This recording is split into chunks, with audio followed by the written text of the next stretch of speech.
प्रभाग क्रमांक 7 मधून श्रीमती बाणू मुसा जमादार, गणेश माळी, दयानंद खोत, उज्ज्वला बुधाजी कांबळे यांनी आपला उमेदवारी अर्ज दाखल केला।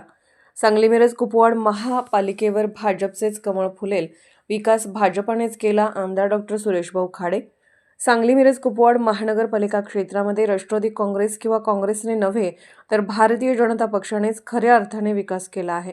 त्यामुळे आगामी महानगरपालिका निवडणुकीत भाजपचेच कमळ महापालिकेवर फुलेल असा ठाम दावा माजी पालकमंत्री व आमदार डॉ. सुरेशभाऊ खाडे यांनी केला आहे।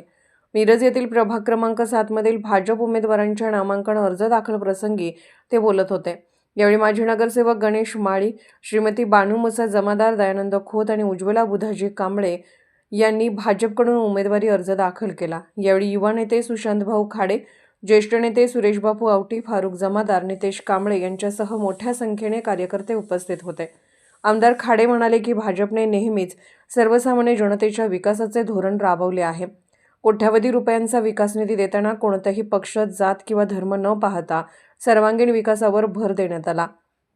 शहरातील रस्ते, पाणीपुरवठा, ड्रेनेज, आरोग्य व नागरी सुविधा मजबूत करण्यासाठी भाजपने सातत्याने प्रयत्न केले आहेत। ते पुढे म्हणाले की कोण कोणत्या पक्षात गेले याचा भाजपला फरक पडत नाही। भाजपमधून कोणीही दुसऱ्या पक्षात गेलेला नाही।